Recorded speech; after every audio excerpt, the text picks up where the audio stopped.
Hello everyone, dear students. Yesterday we discussed about history of banking, right? कल हमने देखा था कि banking first phase, second phase, third phase, fourth phase, fifth phase, six phase कैसे banking धीरे धीरे develop हुआ और प्रेजेंट टाइम तक जो सिचुएशन आई वो सब हमने कल स्टडी करी थी लेक्चर में, राइट? नाउ आज हम देखते हैं बैंकिंग हम सब करते हैं. We all are going to bank with transactions with banking, all banking transactions, right? तो बैंक का जो स्टार्टिंग वाला पोर्शन माना जाता है, अगर हम बोलेंगे कि origin of the word bank, right? Origin of the जो वर्ड बैंक है हमारा, कि बैंक का प्रारंभ अगर हम बात करेंगे कि कहाँ से हुआ, तो बैंक एक इंग्लिश वर्ड है, that is the English word. In Hindi it's means अधिकोष. हिंदी में इसे हम अधिकोष कहा जाता है इसको. और इसका इतिहास जो है, बैंक का इतिहास, जैसे हमने पहले भी बात करी थी, बहुत पुराना था. जैसे महाजन, साहूकार, इंडिजीनियस बैंकर्स वगैरह जो थे हमारे, तो बहुत पहले टाइम में बैंक का जो था, ये इटली की भाषा में इसको बैंको कहते थे. BANCO बैंको. तो बैंको शब्द से बना था. फिर फ्रेंच में इसे बैंकी, BANKE बैंकी ये वर्ड कहा गया. फिर धीरे धीरे जर्मन में जो है बैंक, BANCK बैंक, इस वर्ड से इसे बोला गया. फिर इसको आगे जा कर के जो है बैंक्यू, BANQUE. तो ये बहुत सारे वर्ड जो हैं आपके इसमें आए, अलग अलग फेज में अलग अलग तरीके के वर्ड्स हमारे आए. इनको देखा गया कि किस किस तरीके से कौन कौन से वर्ड जो हैं हमारे बैंकिंग फेज में आते हैं, बैंक स्टार्ट होता है. तो बेसिकली जो बैंक सिस्टम स्टार्ट हुआ, ये हमारा बैंको वर्ड से स्टार्ट हुआ, BANCO बैंको. तो इससे क्या माना जाता था बैंको का अर्थ? इट्स मीन्स बेंचों पर बैठकर, to sit around the benches, right? इसका मीनिंग था to sit around the benches. बैंकों पर बैठकर जो हमारे साहूकार थे वो व्यापारिक सौदे करते थे, और उनको जब बाद में सफलता नहीं मिलती थी, वो असफल हो जाते थे, तो वो उन बेंचों को तोड़ देते थे, उनके टुकड़े टुकड़े कर देते थे. और इस वर्ड से हमारा क्या वर्ड स्टार्ट हुआ? बैंकक्रप्ट, दिवालिया, राइट? इसी से हमारा BANKRUPT ये वर्ड स्टार्ट हुआ, हमारा दिवालिया शब्द की उत्पत्ति हुई. तो धीरे धीरे करके फिर हमारे जॉइंट स्टॉक फंड्स वगैरह, इस तरीके से अनेक लोगों ने धन को एक जगह में केंद्रित करा, स्टार्ट करा, बैंक का स्टार्टिंग की गई. तो जो हमारा, जैसे हमने बताया था कि सबसे पहले हमारा 1770 में, मैंने आपको बताया था कल उसकी हिस्ट्री में, कि बैंक ऑफ हिंदुस्तान बना था, जो बहुत ज़्यादा सफल नहीं हुआ. आगे जाके फिर 17वीं शताब्दी में फिर आधुनिक ढंग से जो बैंक चले. 1609 में हॉलैंड में बैंक ऑफ एमस्ट्रम. 1619 में जर्मनी में बैंक ऑफ हैम्बर्ग. हॉलैंड में आपका इंग्लैंड में आपका 1694 में बैंक ऑफ इंग्लैंड स्थापित हुआ. तो धीरे धीरे करते करते जो है, जैसे हमने हिस्ट्री में पढ़ा था, आपके बैंकिंग आगे जा कर के स्टार्ट होती गई, बैंकिंग हमारी चलती गई, राइट? तो आज हम प्रेजेंट जो आज जो हमारा प्रेजेंट टॉपिक चलेगा बेटा, डियर स्टूडेंट्स, वो चलेगा हमारी बैंक की परिभाषा, राइट? कि डेफिनेशंस ऑफ बैंक्स हमारी क्या क्या होती है. नॉर्मल उसमें I know you all are know about bank, कि bank is an financial institution who accept our deposits, provide us loan. It is a general simple definition. We all are know about this definition, right? So I can explain you in this definitions in different types of categories, right? So some scholars definitions I can wrote in whiteboard. कुछ आपकी जो definition होंगी selected हर category की, वो एक एक definition में आपको बता देती हूँ, हिंदी में आपको बता देती हूँ, और एक एक डेफिनेशन आपकी इंग्लिश में जो है ब्लैक बोर्ड में, मैं इसमें वाइट बोर्ड में लिख करके आपको एक्सप्लेन कर देती हूँ, राइट? तो बैंक की परिभाषाएं आप सुन लीजिए. इनको कैटेगरीज में बांटा गया है. सामान्य परिभाषाएं, जनरल डेफिनेशंस, आपकी functional definitions, then legal definitions, then आपकी आइडल डेफिनेशंस, ठीक है? सामान्य परिभाषाएं, कार्यानुसार परिभाषाएं, वैधानिक परिभाषाएं, आदर्श परिभाषाएं. तो मैं एक एक करके ब्लैक बोर्ड में जो है आपका नोट करना स्टार्ट करती हूँ कि किस तरीके से जो है हमारा कैसे कैसे करके जो है बैंक की बैंक्स आपकी स्टार्ट हुई.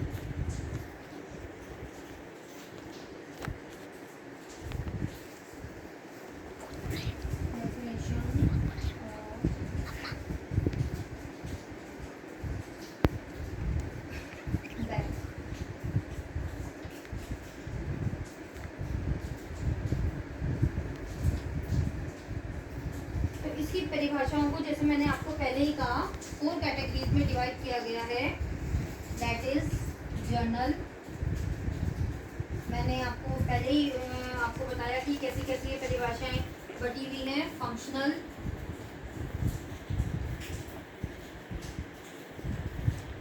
राइट, जर्नल, फंक्शनल, लीगल,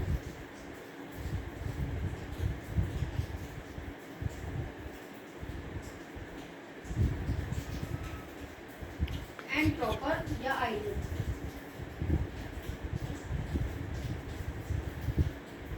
ये भी मैंने आपको ऐसी एक जनरल उसमें ये बता रही हूँ आपको। जनरल, लीगल, प्रॉपर, फंक्शनल, सामान्य कार्य सामान्य परिभाषाएं होंगी, फंक्शनल होंगी, आपकी लीगल होंगी, आपकी प्रॉपर होंगी।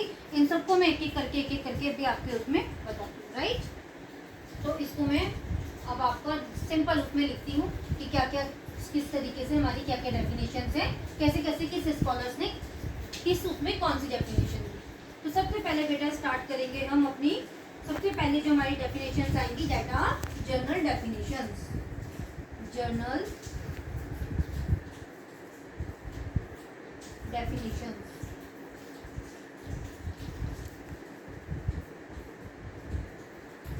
मतलब सामान्य परिभाषा, ठीक। तो जर्नल डेफिनेशंस में जो हम आपकी बात करेंगे जिनकी, वो है हमारे Kinley.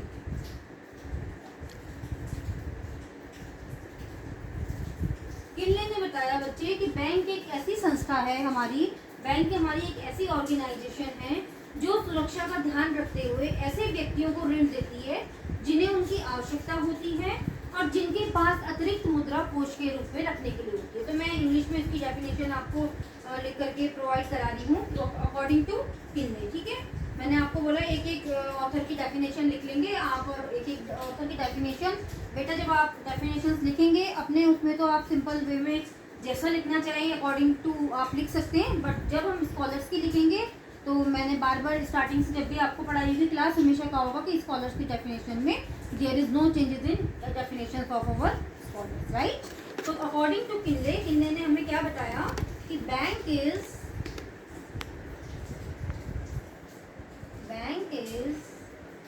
N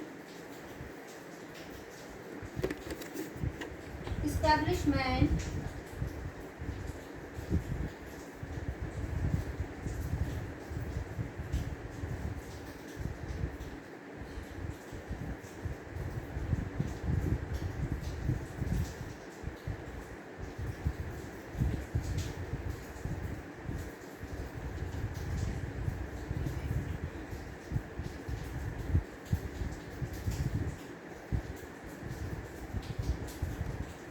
bank is an establishment which makes to individual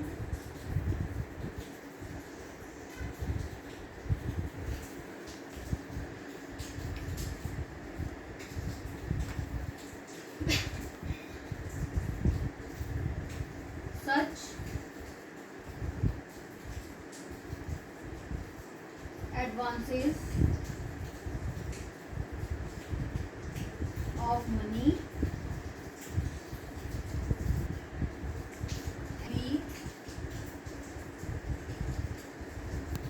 may be required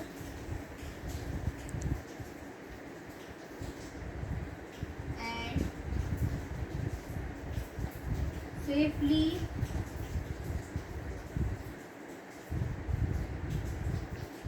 made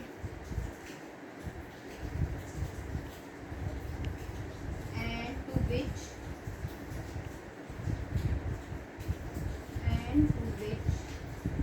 individual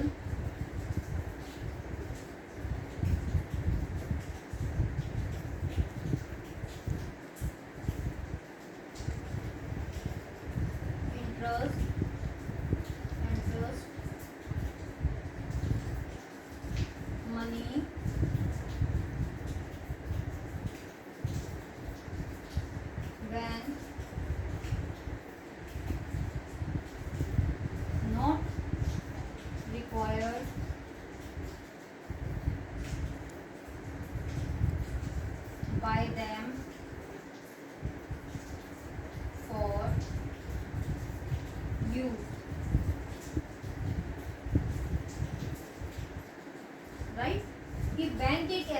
संस्था है जो सुरक्षा का ध्यान रखते हुए ऐसे व्यक्तियों को ऋण देती है जिन्हें उनकी आवश्यकता होती है और जिसके पास अपनी अतिरिक्त मुद्रा जमा कर व्यक्ति अपनी अतिरिक्त मुद्रा जमा करते हैं, राइट। तो this is the definition of professor Kinley. Kinley ने डेफिनेशन दी, bank is an establishment which makes to individuals such advances of money as may be required and safely made and to which individuals entrust money when not required by them for use, right। तो ये हो गए हमारे पास आपकी definition हो गई Kinley के according. ये कौन सी डेफिनेशन है बेटा, मैं दोबारा बता रही हूँ, that is general definition, right. General definition first हमारी।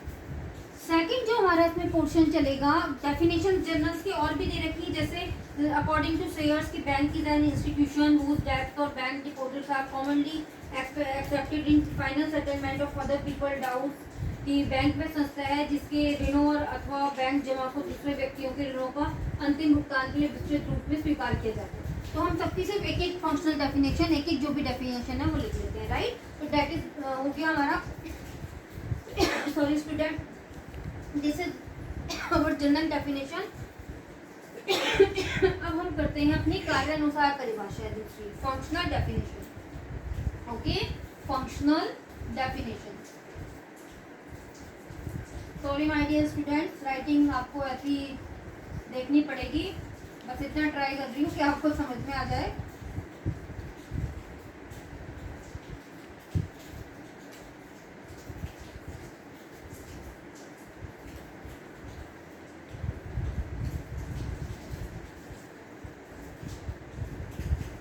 फंक्शनल डेफिनेशंस में हमारी जो डेफिनेशंस है वो है according to Webster dictionary, Webster's dictionary.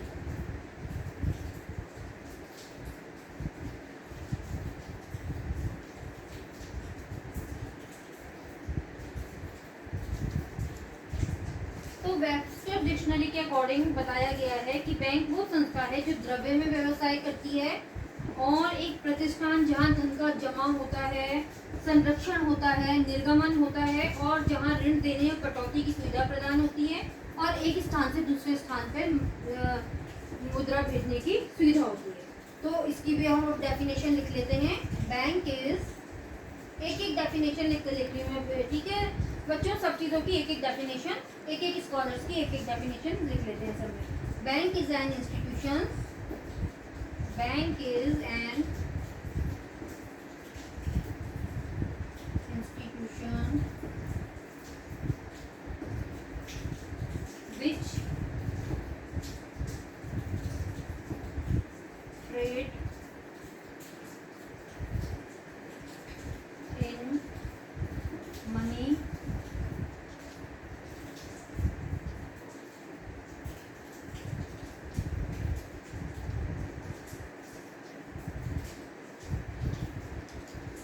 establishment for the deposits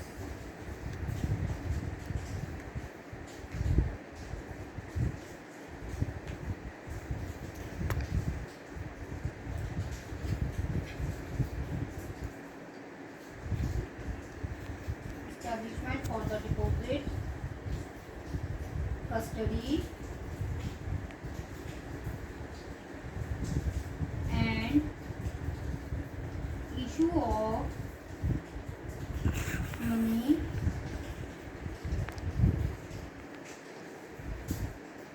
as also for making law, for making loans and discount and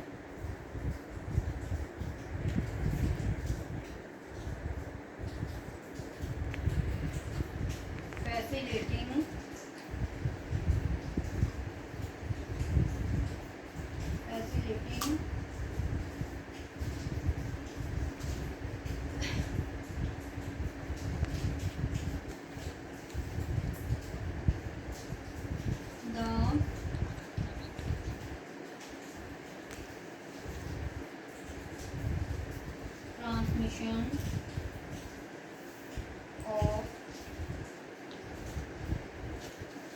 remittance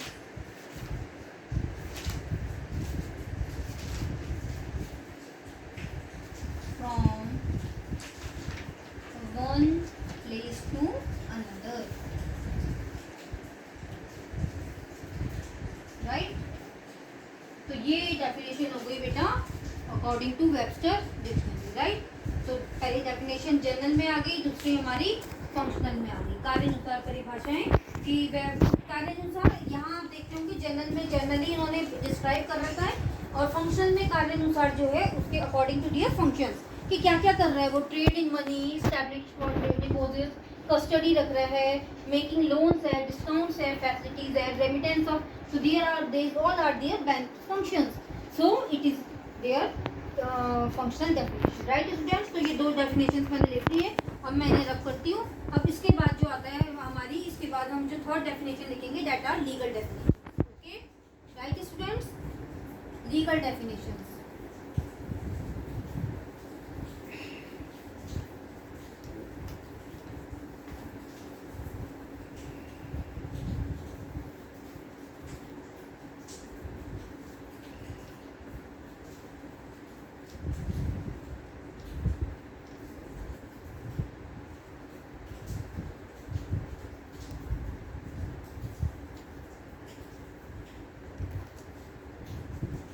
definitions हैं इसमें ज़्यादा, मैं आपको दोबारा बता रही हूँ बेटा, पर मैं आपको एक एक दिखा रही हूँ कि बस जिसमें एक डेफिनेशन जो है हमारी जिस अकॉर्डिंग लीगली, जिस भी अकॉर्डिंग जो है हमारी एक डेफिनेशन प्रॉपर हो जाए। तो यहाँ हम लीगल डेफिनेशन लिखेंगे। इसमें इंडियन कंपनीज एक्ट 1936 के अकॉर्डिंग भी है, नेगोशिएबल इंस्ट्रूमेंट एक्ट 1881 के अकॉर्डिंग भी है। तो हम जो है अपना कौन सा Indian banking company act, legal में इंडियन बैंकिंग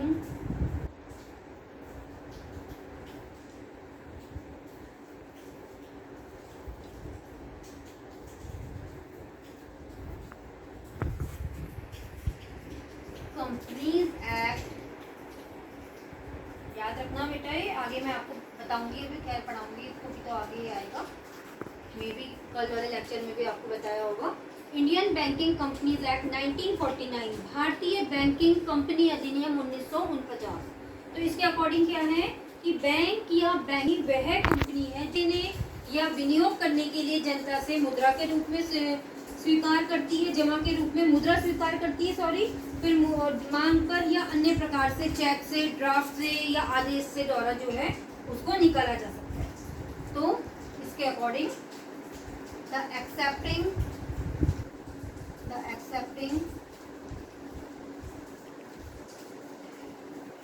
अगेन स्टूडेंट्स, मैं आपको बार बार सॉरी बोल रही हूँ राइटिंग के लिए, बट होपफुली कि आप क्लियर हो तो हो जाएगा, पढ़ने में आ जाएगा होपफुली आपको, not too much better, but the excepting for the purpose of landing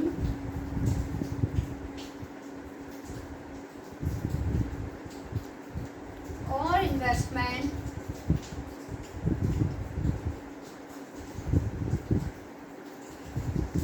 of deposits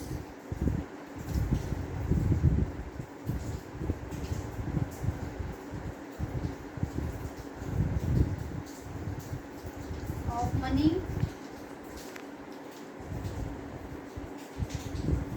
from public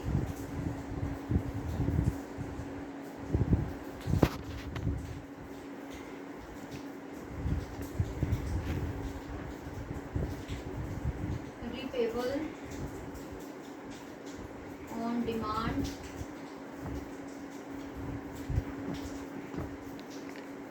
or otherwise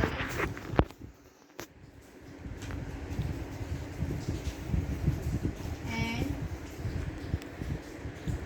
with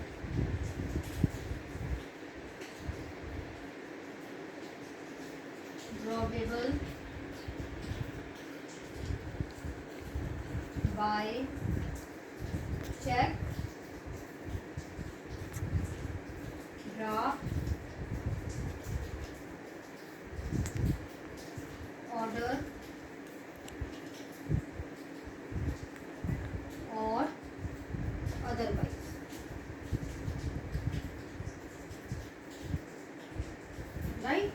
This is a definition, legal definition, and legally provided by Indian Banking Companies Act 1941, right? Finally, last is proper definition या ideal definition, whatever you say. Proper definition, उचित परिभाषा bank की क्या बनी,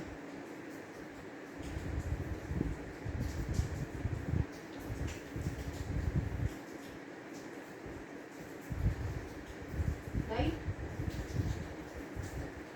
तो simple में हम कह सकते हैं कि बैंक वो संस्था है जो मुद्रा और साख के लेन देन संबंधी कार्य करती है. Bank is an institution. Bank is, ये नॉर्मली है, इसमें इसका और कुछ नहीं है. नॉर्मली आपका और डेफिनेशंस का एक कंफ्यूजन है. तो bank is an institution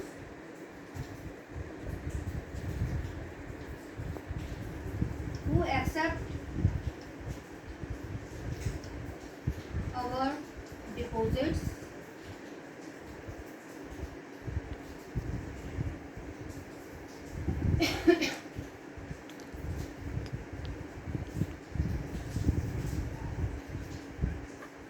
or providing us loan.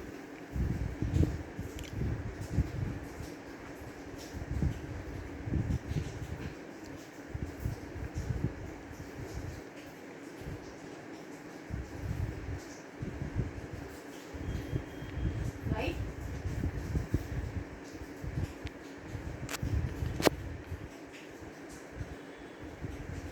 Or we can say bank is an institution. Bank is an institution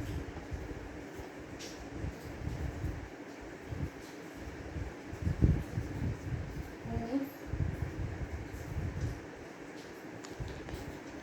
debts or bank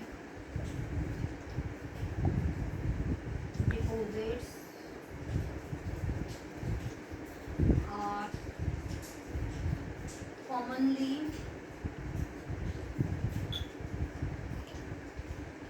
accepted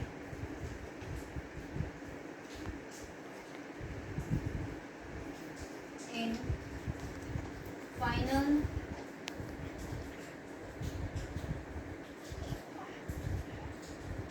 settlement of other people's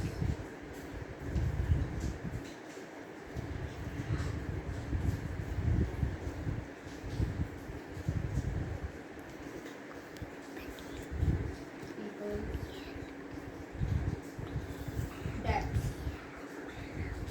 Okay, so these all are definition of bank, right? कि आज हमने देखा कि जितनी भी हमारी आपकी परिभाषाएं थी बैंकिंग की, कि क्या क्या आपकी बैंकिंग की डेफिनेशंस हैं, परिभाषाएं हैं. तो आज के कंटेंट्स में हम इन डेफिनेशंस को अच्छे से समझ लेते हैं, देख लेते हैं कि प्रॉपर. ये तो मैंने आपको बता दिया कि ये आप अपने अकॉर्डिंग एक एक डेफिनेशन, इसलिए मैंने सबकी आपको लिखा दी है, और आप अपने अपने अकॉर्डिंग जो है इनको लिखते रहिएगा, राइट? जितना भी आप उसमें समझते हैं कि कैसे आपको करना है, क्या आपको आगे चलेगा, तो आप उस अकॉर्डिंग जो है इसको आगे प्रॉपर बनाते रहिए.